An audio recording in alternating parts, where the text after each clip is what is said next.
Hi, it's Mark Blattner. We'll be starting the program in just a moment.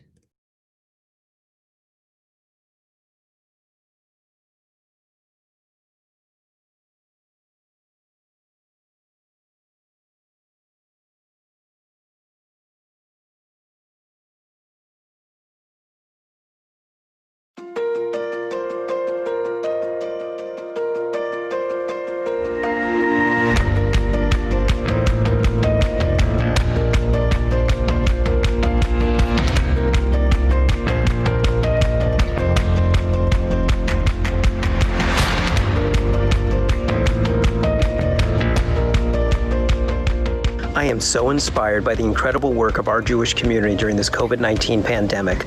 Immediately we came together, we raised money to help individuals as well as support our Jewish communal organizations, and we found new ways to interact with our Jewish community. I am so grateful for everything that everyone has done. In these difficult times, it's been really wonderful to see how our rabbis in our community have stood together to support each other. And beyond that, to see how every organization and individual in our community has given of their time and their resources to make sure that no Jew is alone.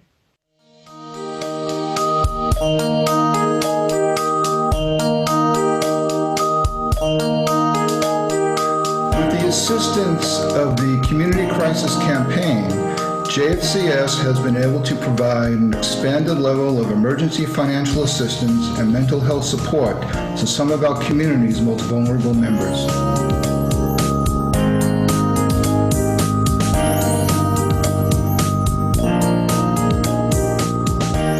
Work Federation is doing to foster community at this time is truly remarkable and definitely making a difference. The Unity Shabbat was a fantastic example of that. It was so obvious that so many people were craving connection and wanting to see one another. I loved at the end, when the program was officially over, that so many people stayed on, including my family, shouting out to each other, saying hello, wishing each other Shabbat Shalom, and just the opportunity to connect and see one another during that time was such a gift.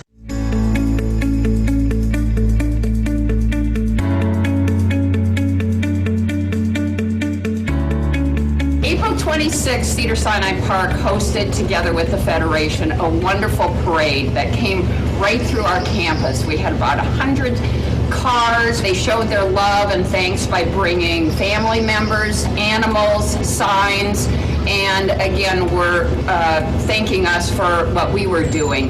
But it was also on our part the love that we had for the folks that came through. The residents loved it. They loved seeing family members and just enjoying the beautiful, beautiful day. We had such a great day at the car parade for Cedar Sinai Park. It was really a mitzvah. On our way home in the car, my 8-year-old said, "Wow, Mommy, that was a real mitzvah day." And then she said that it made her feel so good to make so many people feel happy. And my 13-year-old, she said, "That was awesome. My mouth hurts because I smiled so hard."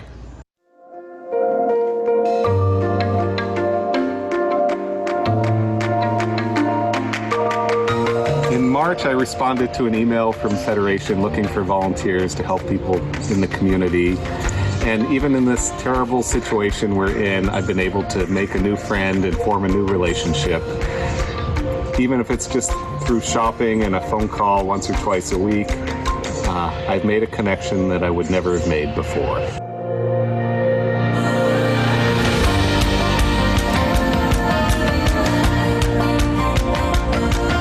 More than 4,000 community members have logged into our 9 weekly Wednesday Zoom calls. It's been a meaningful experience to have so many people joining together to hear from our senators, to talk about the public health outbreak, to talk about how we can combat racism.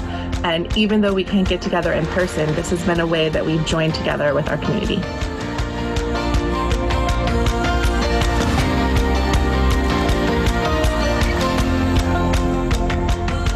When we come together as a community, great things happen.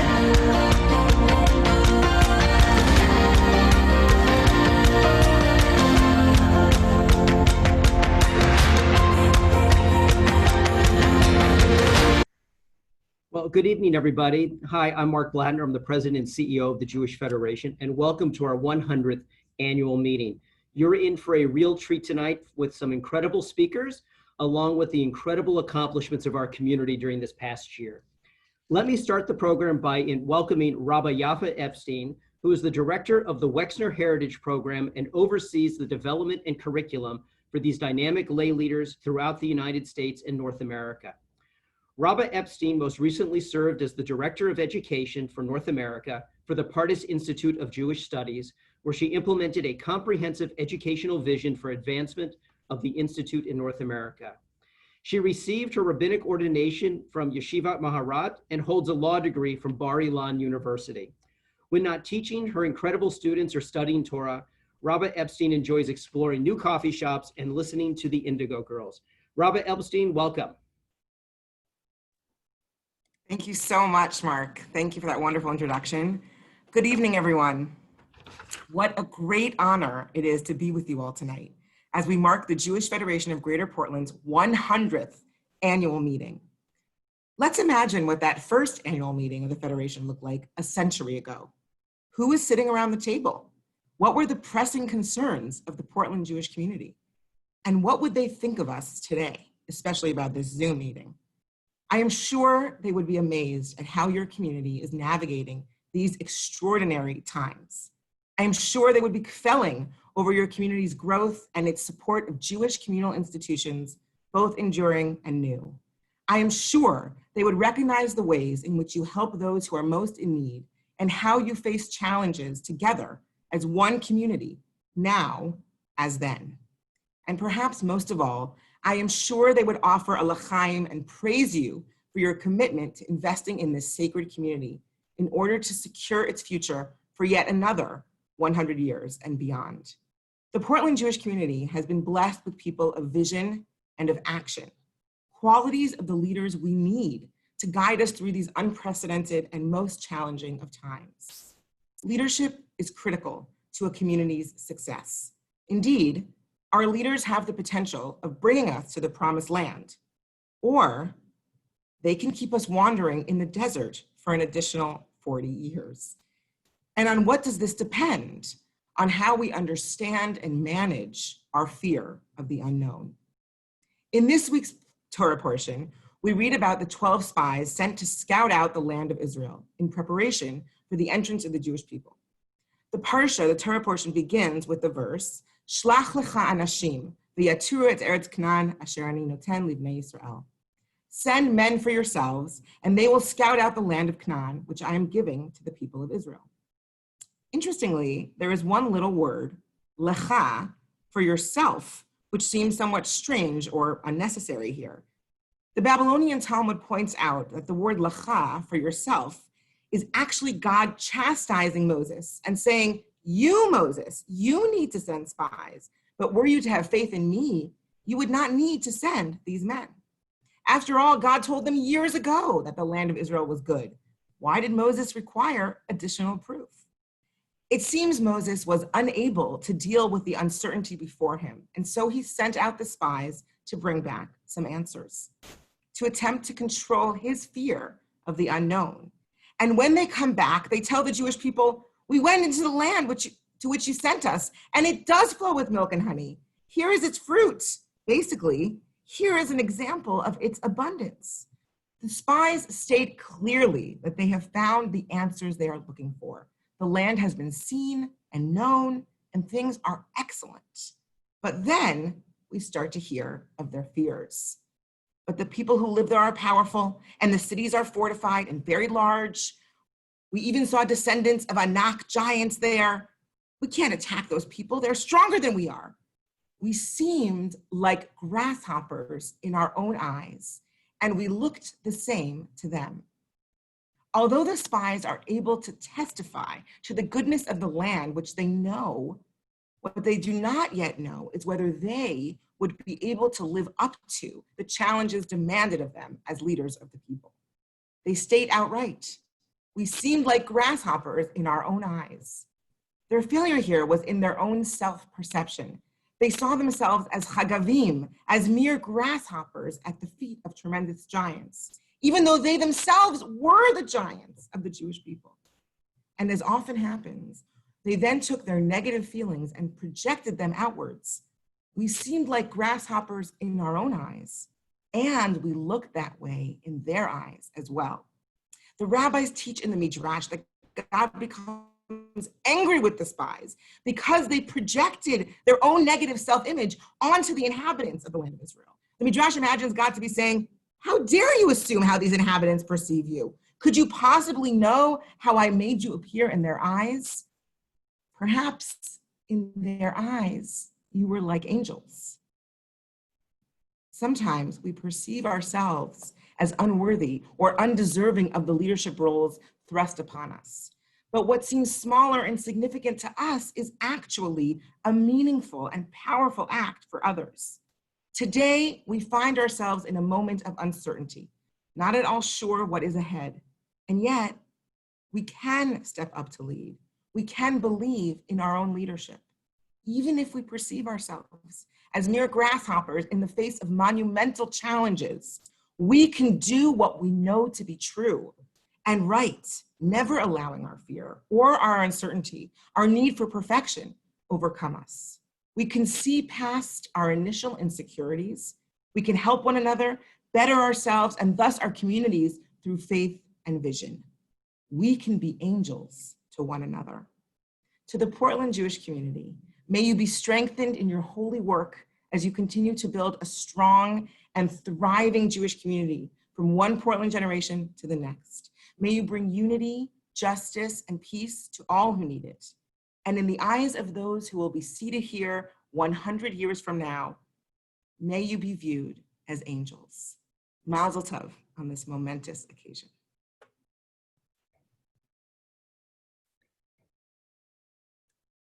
Rabbi Epstein, thank you very much for those inspiring words. I realize now that it was 38 years ago, this Shabbat was my bar mitzvah. So I appreciate you sharing about the Torah portion and bringing back such positive memories for me. It's now my pleasure to introduce somebody who never shies away from uncertainty and always steps up to lead, our current chairman of the board, Loren Goldstein. Hello. Thank you so much, Mark. I just want to double check that you can see and hear me. All yes, right. yes, well, I get to be the next to welcome everyone to the 100th annual meeting of the Jewish Federation of Greater Portland. What an incredible milestone to welcome you all today, and perhaps our largest turnout for an annual meeting ever. So thank you all for being here. I'm always looking for the silver linings from COVID, and I think what is incredible is that we are all in a time and place that we can come together for really fabulous occasions like this. So thank you for being here, and thank you, Rabbi Epstein, for your beautiful words. I love that sentiment that I am surrounded and that we are all surrounded by angels on this call today. Because really those of you who are joining us are the angels of our community. You are the ones who have stepped up in leadership roles. And so thank you all so much. And thank you for that inspiration, Rabbi Epstein. For those who don't know me, I'm Loren Goldstein. And as Mark said, I am your Jewish Federation chairman.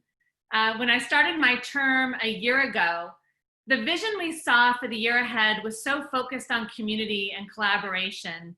And we came up with this rally cry, and it still holds true, that when we come together as a community, great things happen. It's actually the statement I shared in the video that we kicked off with. And I'm honored to share that this vision really came to life in so many ways in the past year. Talk about cavelling. This is this wonderful moment where I get to highlight some really fantastic accomplishments. And if we think back, and when we talk about the year, we talk about the year beginning on July 1st of 2019. When we think about some of the highlights from a year ago today, we were putting the finishing touches of a community-wide mission to Israel as the centerpiece of our centennial year. And almost 400 members of our community were set to participate in this trip of a lifetime. Truly an exciting time. Also in the fall, we were gathering together in wonderful, vibrant groups of people to experience the vibe and taste the flavors of Israel with James Beard Award-winning chef Michael Solomonov. We were learning from Ambassador Dennis Ross and hearing him speak about the current state of Israel. And we were inspired by so many different events that Federation brought forward. In particular, one that stands out is with Iran Karman, author of the notorious RBG and the Life and Times of Ruth Bader Ginsburg at our Women's Impact event. And making the connection back to Rabbi Epstein, we worked in partnership with she and her organization, Wexner Heritage Leadership Program, and we identified 20 incredible change makers from our community to participate in a leadership development program, which we will now be looking forward to doing soon. And these were all things that were just taking place last summer and last fall. And then in mid-March, our organization and the world faced change, and it was our time to pivot. I'm proud to share that our Jewish Federation changed literally on a dime. If I'm not mistaken, there was a board meeting that I had to have take place probably around March 10th over Zoom because I had a business meeting come up. And we said, you know, this is kind of neat. We know how to meet on Zoom. And literally 4 or 5 days later on March 16th, we held an emergency board meeting where we came together. And in this time we were meeting over Zoom, not because we wanted to, but by necessity. And it was at that meeting that we determined that we were going to bring forth $250,000 from our reserves towards a community crisis campaign. And a day later, Josh and Julie with the Oregon Jewish Community Foundation eagerly partnered with us and said, yes, we'd love to step to the table and bring $100,000 of our reserves towards that fund. Within 1 week, we raised an additional $350,000. And then 1 week later, a grant process was started and established, and where we gathered input from participation from across our entire community. And I think there's a slide that just popped up. I'm so proud of our ability to rise to this need. And it's a true representation of when we come together as a community, great things happen. I'm gonna let everyone kind of soak in this awesomeness because it really is incredible to think that just in a matter of, 2 weeks that we had raised $700,000. And then to date, for the COVID-19 relief campaign, we've raised $867,000, of which through this community-wide granting process, we've given out 697,000 grants. So as of today, as I shared here, $697,900 has gone to 36 Jewish organizations across the state of Oregon and Southwest Washington. And we know that more requests will continue to come in.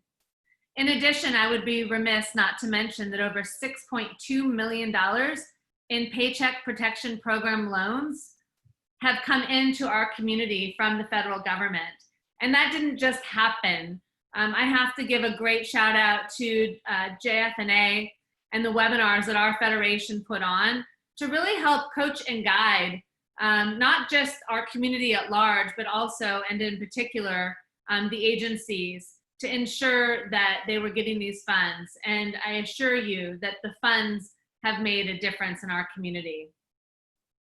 And in addition to some of these very kind of hard and specific grants that have been made, we've also done other incredible pivots. I think a lot of them were highlighted in the video, bringing weekly lectures via Zoom, and great moments that we will always remember. I loved Jamie sharing just her memories of the community-wide Shabbat. Who knew how fun it could be? So I think it's fantastic. So again, if there was a moment where I could pause and ask everybody to clap your hands who has been involved, I mean, this truly is a moment. It's a crowning moment, I believe, of our Jewish community who really came together during a very trying time that is still happening to make sure that every individual and every agency within our community has been taken care of, and that is phenomenal. But then back to some of the regular business at hand, like the regular ongoing work that we've been doing for 100 years. So when you look at our total campaign to date, as you can see, it sits at 4.641 million. Pretty impressive. It's a truly incredible accomplishment. And all of the organizations that we partner with are going to receive the same allocation as they did the year before. So amongst this pandemic and this great COVID relief fundraising that we did, we were able to maintain our campaign at the same levels as last year. And let me tell you, that did not just kind of happen. It happened because of the generosity of this community. And it also happened because Mark and really the entire team really came together and worked hard. And so again, this would be another moment where I'd say we're all on mute. So please, I'd love to just give a moment of gratitude for everybody on this call, everybody who's been part of making both the campaign happen to keep the lights on in our community and keep our community thriving, but who also came to the table and really doubled down to support the COVID campaign.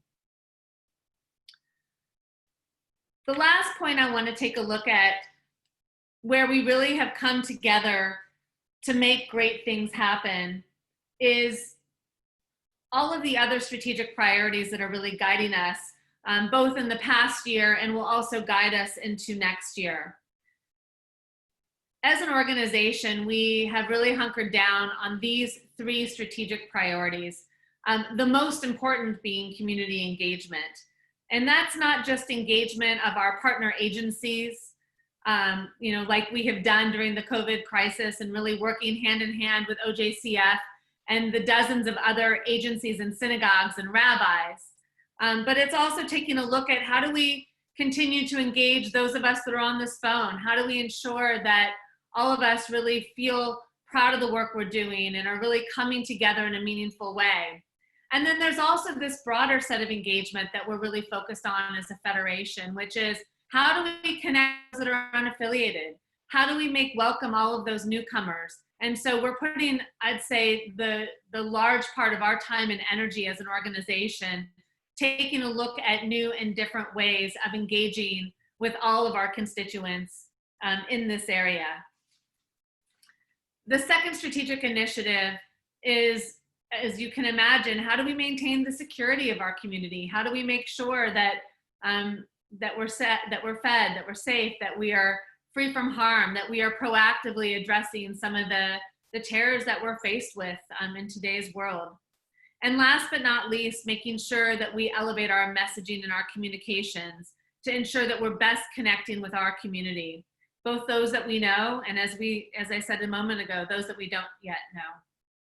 So in closing, I want to thank each of you, and I love the term that you used, Yafa, each of you angels, for your support. It is truly amazing how much has been accomplished during this very challenging but rewarding year, a year with a lot of silver linings. We could not have done it without your trust, support, and belief in the incredible work of the Jewish Federation of Greater Portland. Thank you. I also want to give out a huge shout to Mark Blattner. Your vision has been remarkable, and your ability to pivot and act during a challenging time has been phenomenal.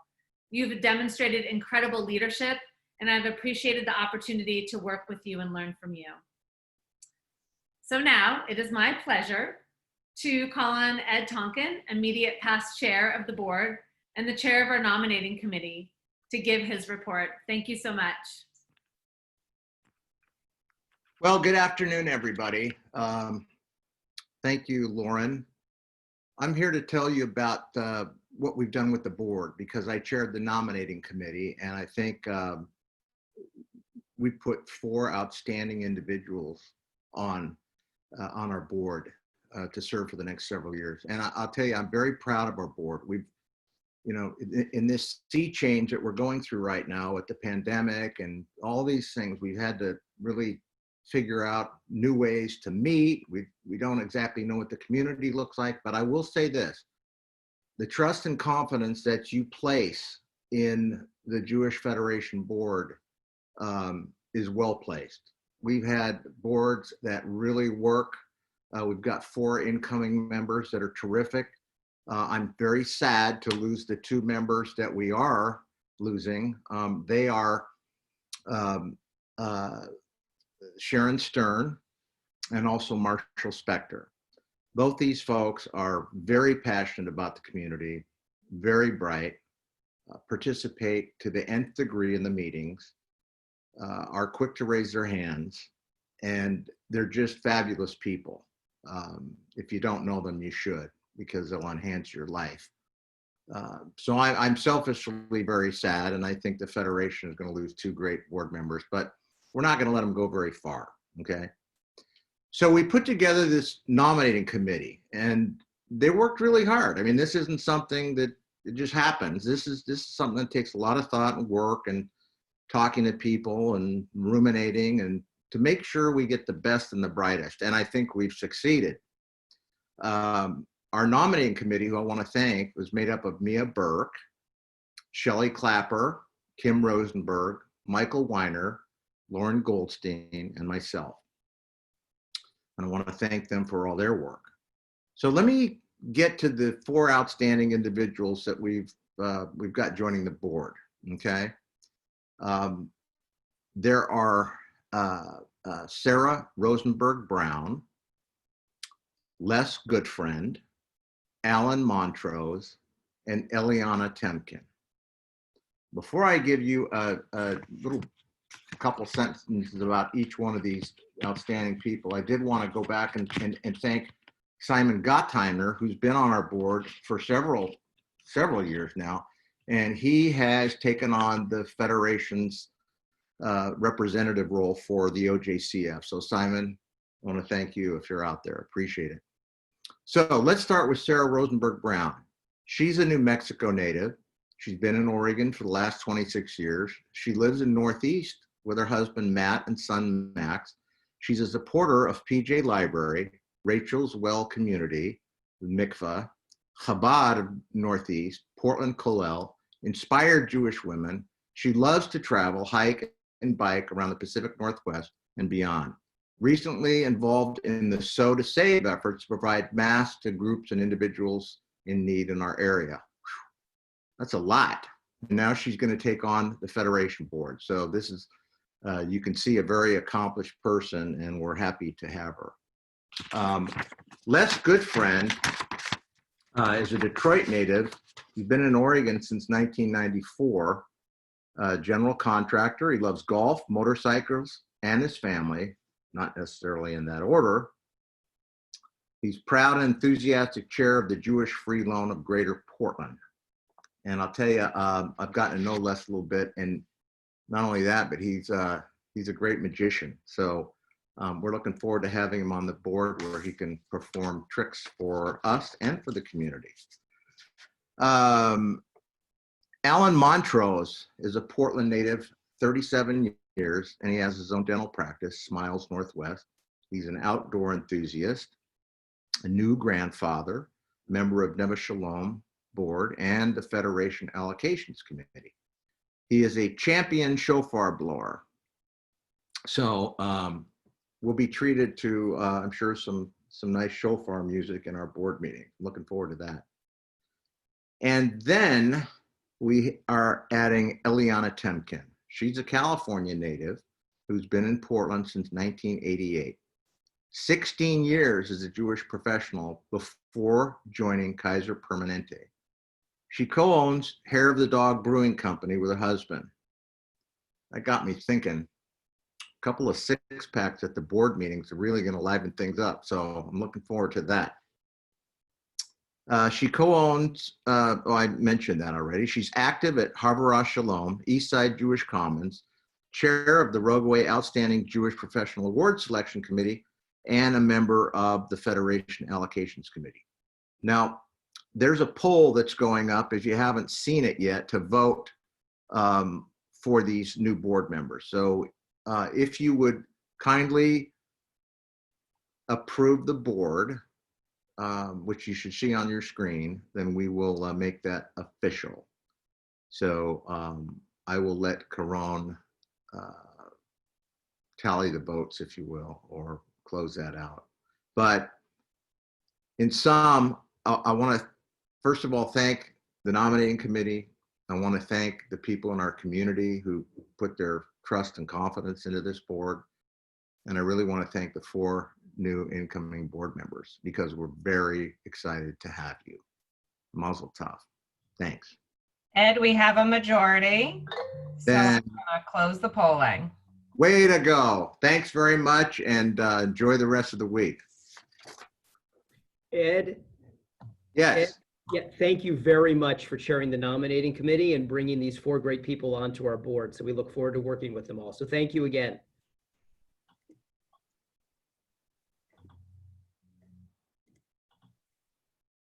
And Caron, am I on the screen? Yes. Okay. I just want to also say, Loren, thank you for your very kind comments and for the incredible work that you do. I'll talk a little bit more about you in a few minutes. Let me now take the opportunity to introduce our keynote speaker for the night, Eric Fingerhut, who is the relatively new, certainly signed on at a very challenging time, President and CEO of the Jewish Federations of North America. Prior to his appointment at JFNA, Eric served as the president and CEO of Hillel International from 2013 to 2019. Eric has served in a varied and distinguished career in public service and higher education. He served as the chancellor of the Ohio Board of Regents from 2007 to 2011, leading Ohio's system of public universities and colleges. My wife is an Ohio State University graduate, both her undergrad and her master's degree, and as an Ohio State Senator from 97 to 2006, and he was a United States Congressman in 93 and 94. Eric received his Juris Doctorate from Stanford University Law School and a bachelor's degree from Northwestern University, and he and his wife, Amy, have 2 sons, Sam and Charlie, along with 2 lovely beagles. So Eric, welcome to Portland virtually. We're delighted to have you and to hear from you, so thank you. Mark, thank you so much. And I appreciate the Ohio State plug for your wife. My son Sam is going to be heading off as a freshman to Ohio State this fall, and of course OSU, Oregon State. We have so much in common. What a privilege and honor it is to be with you on this 100th annual meeting. I really feel so touched and so proud to be associated with you on this amazing occasion. Mark gave you a little snippet of my bio. I spent a little bit of time in my life on the West Coast. I've been to Portland and I love it many times, especially during my time at Hillel, where I worked with your terrific Hillels at Portland State and at University of Oregon. And I actually spent 3 years at Stanford at law school. And when I was there, many of you know, when you go away to college or graduate school, if you're even a little bit knowledgeable about Jewish life and Jewish history and maybe a little bit of the language of Hebrew, you get conscripted to teach religious school, to teach Sunday schools. So I want to tell you that when I was at law school, I got pulled into teaching Sunday school at one of the synagogues in Palo Alto, and you have to know that this is not a time when you have a lot of time to prepare, to prepare for your classes. You sort of wing it when you go in. You don't know what law students have been doing the night before, Saturday night. Maybe we were studying, but maybe we were doing other things and hanging out in San Francisco and places. So I would go in and do the best I could. One Sunday morning I went in and the principal of the school said that the teacher who was supposed to be there for the young children, I think maybe it was second graders, hadn't shown up that day and asked me if I would take the class. So I was completely unprepared, and trust me, you don't want a law student teaching second graders, but I walked into the class and having no idea what I was going to do. And I saw that there was a stack of paper and there were some crayons or markers there. So I said to the students, I said, okay, we'll pass out the paper and the markers. And I gave them an assignment. Their assignment was they should draw a picture of somebody from the Torah, somebody from the Jewish Bible, from Jewish history, and and then tell me why they chose that person and what they knew about that person from the Torah. So they, being second graders, young children, they grabbed their paper and their markers and they started to draw, and I walked around and I started to look over their shoulders. So I looked over one little boy and he was drawing a picture of Abraham. I said, that's great, beautiful, tell me about Abraham. He tells me he was God told him, Lech lecha me'artzecha, leave your land. He was the first Jew.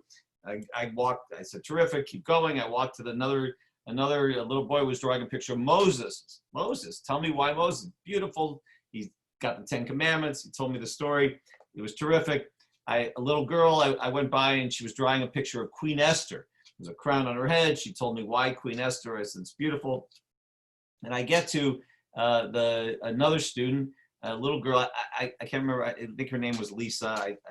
I looked at her picture and I couldn't figure out what it was. I said, Lisa, what is this? She said, I'm drawing a picture of God.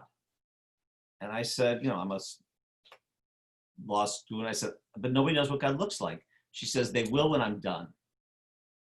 So I always I've been thinking about that story a lot lately. It's a true story, and I've been thinking about it a lot lately, particularly during this COVID crisis, and now during the crisis of racial justice and unrest that has been has been roiling our country, which is, we know we're in a time of change. Look, we're having the 100th annual meeting of the amazing Portland Jewish Federation. We're having this meeting by Zoom. And so we know things are changing. We know things are different. And we don't yet know what it's going to look like, but we know that our work is going to help determine what, in fact, it's going to look like. So how do we start to think about what that future of our community will look like? And so I always start by saying, if there's a lot you don't know, then what do you know? What do we know about our community and about what we will be when we come out of this multiple pronged crisis that's facing our country? So first of all, we know that we will respond, right? We know that we're going to respond to the needs of the community. I've been watching this annual meeting, and I saw the news. I saw the slides that contain the information about the emergency campaign that you ran, about the partnership between the Community Foundation and the Federation, about how so many of you have stepped up to provide the essential support. And of course, that's on top of the annual campaign, the regular resources, the regular support of this community and this federation for its core essential agencies that make the difference. So we know that we are capable of responding to the moment. We know that we will do what is needed when the community calls on us. And it's really important for me to share with you, since I am a representative of the Jewish Federations of North America, of 146 federations, that you should know that, and 300 independent network communities, you should know that you are not alone, that 145 other federations have done what you've done, that they were there providing the resources, and they convened as you did, as soon as the crisis was clear, as soon as it was apparent what was needed.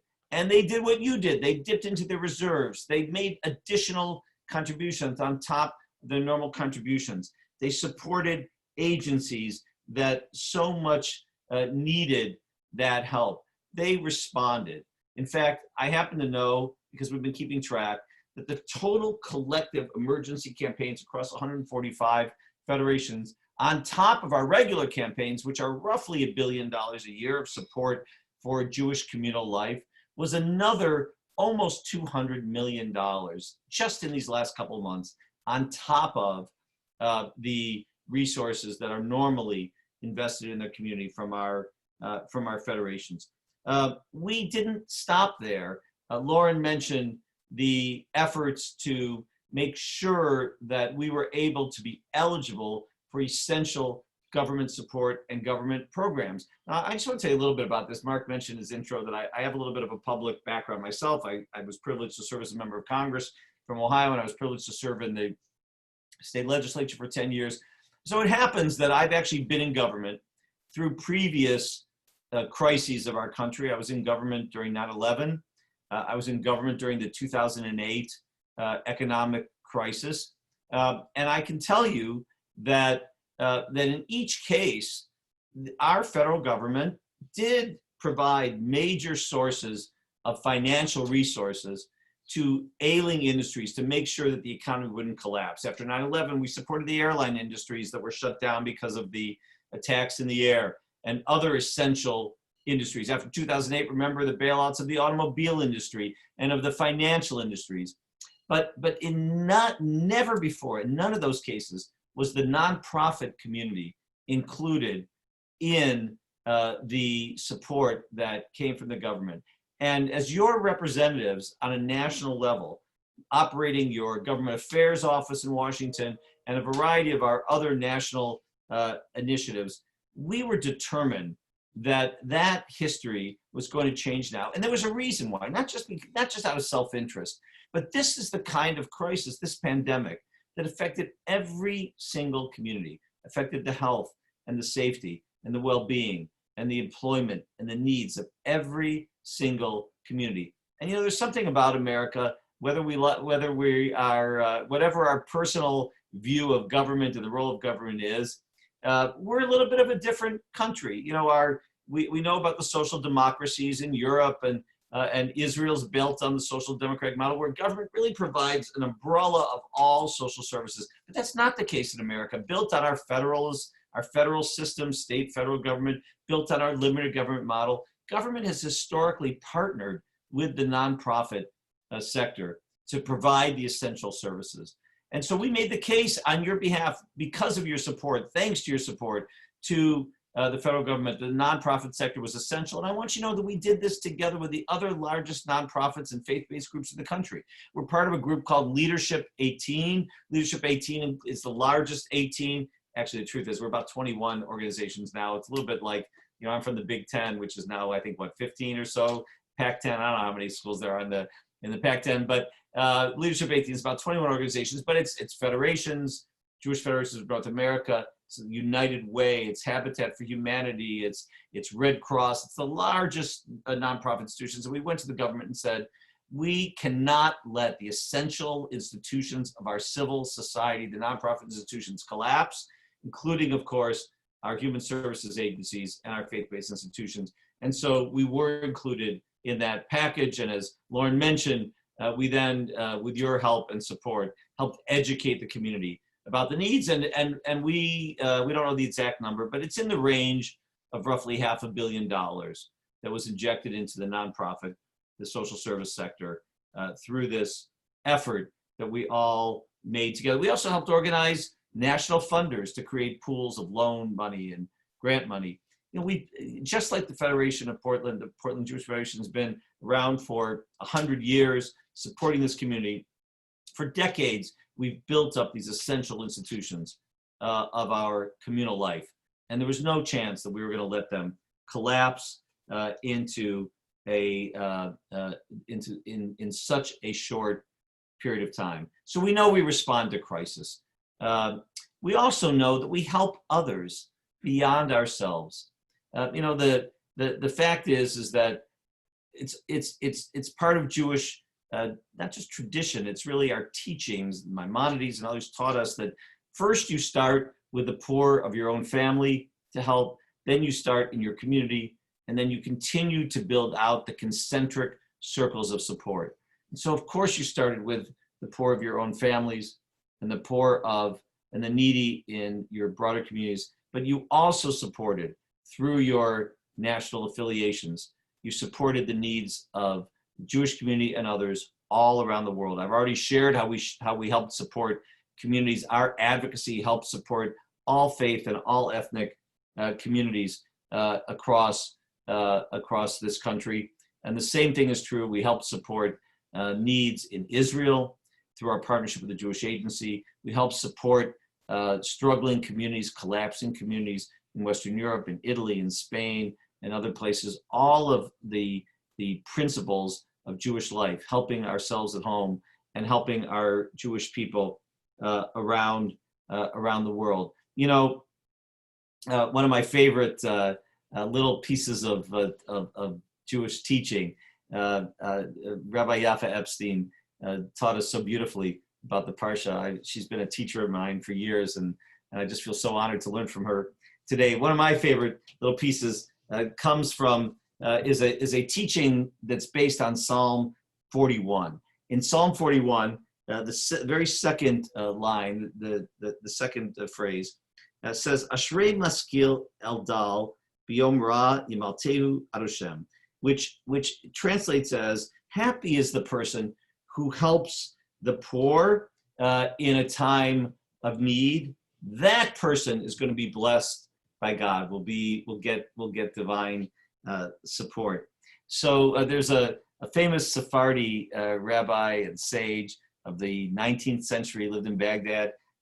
They call him the Ben Ish Chai. It's the nickname. It's based on the title of his book. The Ben Ish Chai said, you know, you could move the punctuation, and instead of saying happy is the person who helps someone in their time of need, they will be helped by God. And you could change it and say, happy is the person who helps someone in their time of need. That person will be blessed by God. So I'd like to think that this teaching is really apt for us today. We help people in the time of need. You know, even when you yourself feel that you have less. Even when our own businesses were closed, our schools were closed, our own needs were not necessarily being met. Even at that time, we helped others. Happy is the people, happy is the community, the Portland community, the Jewish Federations of North America, that even in our own time of need, we found a way to help others. Those are the people that will truly be blessed. Another thing that we know about this moment is, and about what the future will look like when we come out of it, is we know we get the leadership that we need, that leaders step up. I just heard your nominating report, and how easy it would have been, Mr. Chairman of the Nominating Committee, for people to say to you at this moment, you know what, my family needs me, my business needs me, my school needs me. I don't have time for the Portland Jewish community, for the Portland Jewish Federation, for the Jewish Federation of Greater Portland. But that's not what they said. What they said to you is, we are here. Hineni, count on us. We will step up.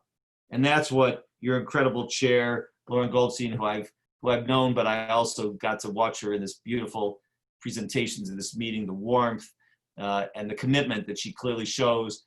You should know, if you don't know, that your CEO, Mark Blattner, is known across the Federation system as someone who's respected and who is listened to and who we trust to help lead us. The quick response that Mark and Loren led in Portland, pulling you together the next day. I have a vivid memory of a call we had with all the execs that same week, where people were saying, well, should we wait? Should we do this? Should we do that? And Mark said, we're acting now. Our community is going to act now. And so we know we get the leaders that we need in Jewish history at the time we need them. Moses was an unlikely choice by God to lead us. Abraham was an unlikely choice by God to lead us. We just on Shavuot read the book of Ruth. Could not be a more unlikely choice to be the mother of King David, the predecessor of King David, and yet these are the leaders we get. You have great leaders here, and we have them across our community. Finally, we know that we are better and we are stronger when we work collectively, when we build community together day in and day out, all the time, than if we sit back and we wait till a moment of crisis to come together. You know, the UJA Federation of New York, which is of course the largest of our 146 federations, I think a third of the Jews in America live in New York and the environs, they used to have a slogan that said, We were there on 9/11 because we were there on 9/10. It was a great slogan. It resonated. Why? Because it explained why, year in and year out, we do this work. Why the Jewish Federation of Greater Portland, why the Jewish Federation of North America, why 146 federations do this work. We do it because we're needed year in and year out, and because when the moment of crisis comes, we will already be together. You cannot mobilize a community to respond to a crisis unless you have built a community. You build community day in and day out. You know, Mark mentioned in his introduction that I had the privilege of serving as the head of Hillel for 6 years. It happened to have coincided with a time when there was a lot of the BDS campaigns and a variety of other challenges of anti-Israel activity on campus. And, you know, I'm the CEO, so I would get calls from donors and they would say, you know, we want to give money to Hillel to help you fight BDS. And I'd say, well, okay, thank you. You're going to help us pay for Shabbos dinner, right? You're going to help us pay for the Sunday bagel brunch, for the welcome back barbecue. And I was, no. I'm glad you do those things, but I want to help fight BDS. I said, you don't understand. How are we going to fight BDS if we didn't have Shabbos dinner? If we didn't bring people together to get to know each other? How are we going to do it if we didn't have the bagel brunch? Who are we going to motivate to go out and help lead the charge to defend Jewish people and save Israel on campus unless we've built community? If you want to mobilize community in time of crisis, you have to build community. You are the builders of community year in and year out. So even though we don't know, I don't know, I know what the title of my talk was supposed to be, and I'm supposed to give you the vision for future, but I know this. I know that we will build community. We will, if we have to do it on Zoom, we'll do it on Zoom. If we do it in different one-to-one conversations, we'll do it one-to-one conversations. If we can gather together, we'll gather together. If we can sing together, we'll sing together. If we can travel together, we'll travel together. If we can't, we'll do it in whatever ways we can find. But we will build community year in, year out so that we can support each other, so that we can be with each other, so that we can share with each other, and we can lift each other up and support each other as you have done during this crisis and for the past 100 years.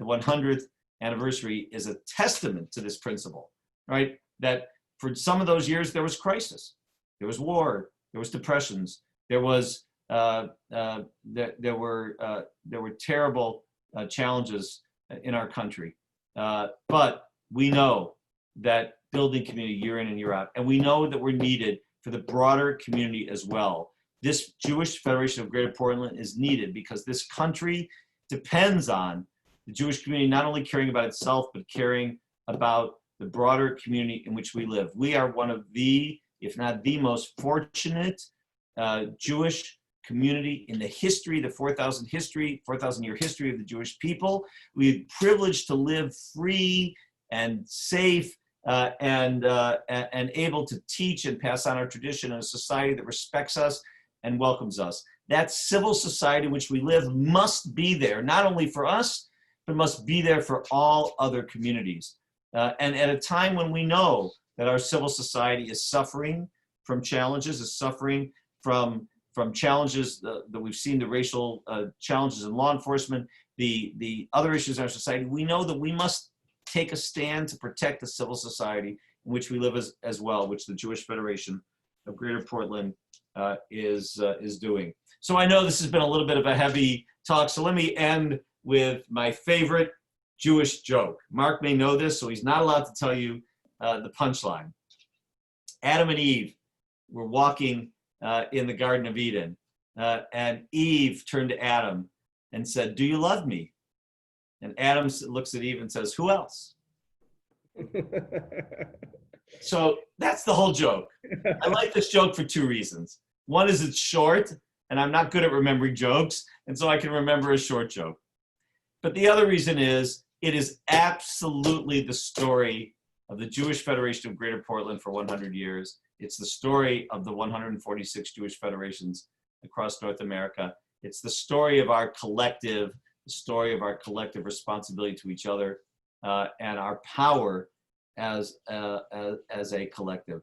Who else would have made sure that we stepped forward and didn't let the essential institutions of our communities fail during this crisis? Who else will stand up and say that in a free society that's enabled us to live prosperous, free lives, successful lives, that we will stand up for others in this society as well? Who else but an organized Jewish Federation has the ability, through its lay leadership, its talented lay leadership, marshaling the best and the brightest, as Ed said, of the community, and through its talented professionals like Mark and others, who else will we turn to at this moment? You know, it's easy to make fun of the alphabet soup of Jewish life. There's so many Jewish organizations. We all have different acronyms, and there's a J in everything because we know it all stands for Jewish. But we, you know, in good times we can tease about it. We are, it's true, we're one of the most organized Jewish community, organized ethnic, religious communities in the world. We love our organizations, but it's at moments like this, moments of challenge, when we understand why we're organized, why we stay together, because none of us can do it on our own, but all of us can do it collectively. So I thank you for your work, what you've done in the past year, what you're going to do in the coming year. I thank you because you stand on the shoulders of those who led this great federation for 100 years. I thank you for your leadership across the country and across the continent, across the world, through the Jewish Federations of North America. And I want to end with this little blessing for you during our Saturday morning services, when we still have the Torah out, after we've read from Sefer Torah, after we've read the Parsha of the week that Rabbi Yafa, my teacher, taught so beautifully to us today. We say blessings. We bless those who are sick. We bless if there's a new baby, the parents and the baby. We bless those if there's a b'nai mitzvah. We bless them. We call it a Misha Berach, right? That's our lingo, Misha Berach. It comes from the word Misha Berach, those who are blessed. But we also say a blessing for community. We say Misha Berach, Hashem Abraham, Yitzchak, Yaakov, Sarah, Rivka, Rachel, Leah. We bless the God who blessed Abraham, Isaac, and Jacob, Sarah, Rachel, Rebecca, and Leah. Bless all who built this community, those who provide kiddush, yayin the kiddush of Abdallah, wine for kiddush, and for Abdallah, who take care of the sick and welcome the guests. And then we say umisha oskim betzorchei tzibor be'emunah, and all those who serve the community with truth, be'emunah, and righteousness and sincerity. So I want to say to you, to all those of you, I'm looking at the participant number, 132 people, representing many, many more families and thousands of more donors, to each and every one of you who served this great Portland Jewish community and greater Portland community, be'emunah, with truth, with righteousness, misha berach avotenu. You should be blessed, be'imotenu, as our forefathers and our mothers have been blessed. May you go from strength to strength. May you enjoy health and safety with your families, and may you continue to have the strength to lead and to serve this great community and the broader Jewish people. Thank you for the privilege and the honor of being with you tonight. Eric, thank you very much for sharing your wisdom, your thoughts, and your leadership. I will tell you that JFNA has played such a pivotal role here in Portland during this whole pandemic. The weekly updates that you were providing to the communities, whether it was about the Paycheck Protection Program, other opportunities nationally, we could not have done it without you, and we're really grateful. And thank you and your entire team for the work that you do. So thank you for joining us tonight. Look, I get the opportunity at the end of tonight to share a little bit about some awards and some other accomplishments that we have. As I told my team earlier today, I'm not going to mention everything that's happened over this past year, but I do want to share some insights about what's going on here at the Jewish Federation. First, I'd like to congratulate our Sussman Award recipients. Wait for the little slide to pop up. The Sussman Award was established in 1981 by Lillian and Gilbert Sussman to provide grants to Jewish students from the Portland metro area toward their higher education. Mazel tov to each of these students, Ariel, Rij, Natalie, Eliel, and Isaac, on receiving this funding for next year in school, which we hope you'll be on campus and have the opportunity to have a real full year experience at your school. In addition, I want to present the Laurie Rogaway Outstanding Jewish Professional of the Year Award, which is sponsored by the Jewish Federation in recognition of Laurie Rogaway, who was a pillar of Jewish leadership for over 30 years in our Jewish community.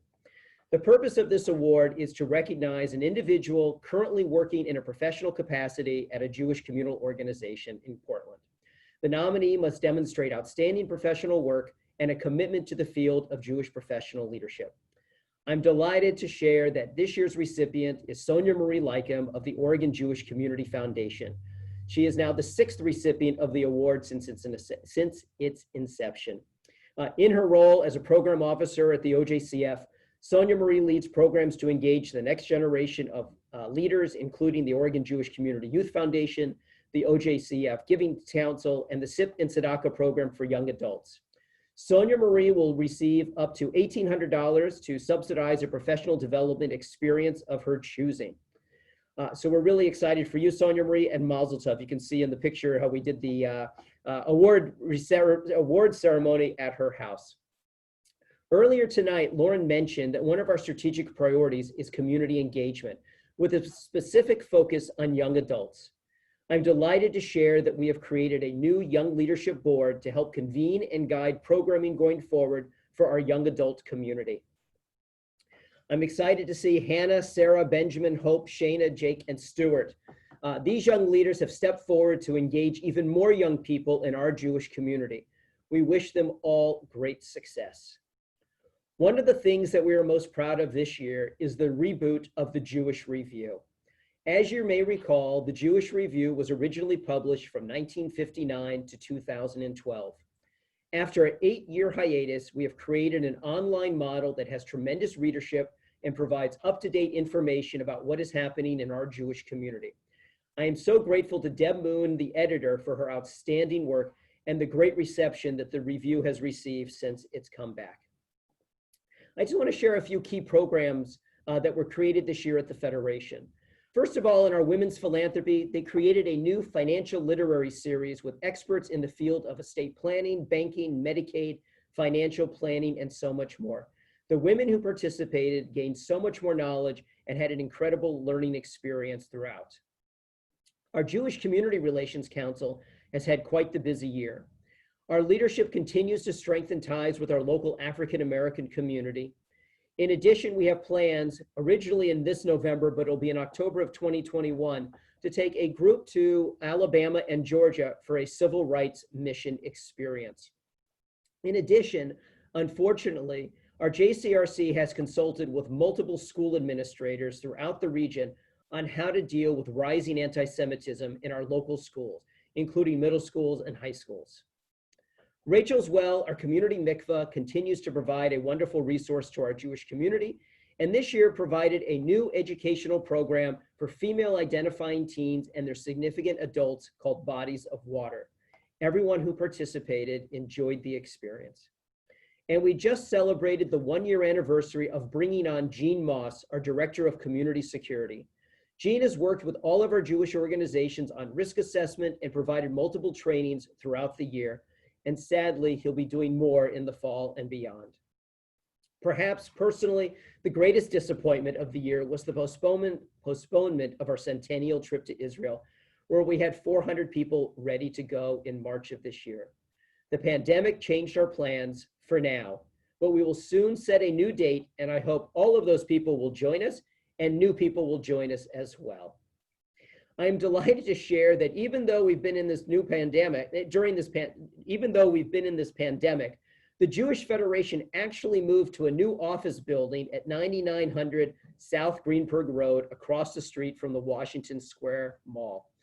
We were in our building on Capitol Highway for 18 years, but this new space is more conducive to our needs and was done at no additional cost to the community. Although all our furniture and files are there, we are not yet working from the office. But when the time is right, we look forward to welcoming all of you to see our new home. To do what we do on behalf of the Jewish community requires great leadership, something that Eric talked about. I am privileged and so fortunate to work with an incredible board of directors and an unbelievable executive committee. I'm grateful to Loren, our chair, Ted Nelson, who had an outstanding year as our campaign chair, Jack Birnbach, who for his second year was our chair of allocations, Jim Meyer continued on as our treasurer, and Ed, of course, is our immediate past president. These individuals give day in and day out. their ideas, their thoughts, their mentorship, and all that they have to make this Jewish community what it is today. I'm grateful to all of you for being an open ear when needed and to make decisions when needed as well. You all make me a greater professional every day, and you continue to make this Jewish community better. Beyond our lay leadership, I am fortunate to work with 12 other incredible professionals on a daily basis. I'm so proud of the work they do on behalf of our community. Each of us lives and breathes this stuff. They make my job easy, whether updating our database, providing spiritual counseling, mailing bill statements, coordinating educational programs, running young adult activities, managing challenging community relations issues, creating communication pieces, preparing the audit, helping allocate funds, meet with donors, or just good, solid community building work. They are here each and every day making a difference. Together, along with our partner agencies, rabbis, synagogue leaders, and other professional colleagues throughout our Jewish community, we make Jewish Portland what it is today and what it will be going into the future. We really thank you to everyone for your hard work and efforts pre-COVID, during this pandemic, and of course, post-COVID. This has been a challenging year for all of us, something that none of us could have anticipated, especially during our centennial anniversary. But I will tell you that we are so grateful to our entire Jewish community for its ongoing generous support. You saw that we've raised over $4.6 million this year for our community. It is a tremendous statement to the generosity and the care that you all have. Without you, we could not meet the challenges of yesterday, of today, and tomorrow. And of course, without you, we could not celebrate 100 years of service to our Jewish community. We truly look forward to the next century and beyond. I'm grateful to Rabbi Yafa Epstein, Eric Fingerhut, Ed Tonkin, and of course, my partner, Loren Goldstein, for your role in tonight's program and all you do for the Jewish people. Thank you to the Jewish Federation Board and my colleagues, and thank you to our partners in the community, and thank you all for joining us for this 100th annual meeting. I wish you all continued good health and good night, and we'll see you soon. Thank you very much for joining us.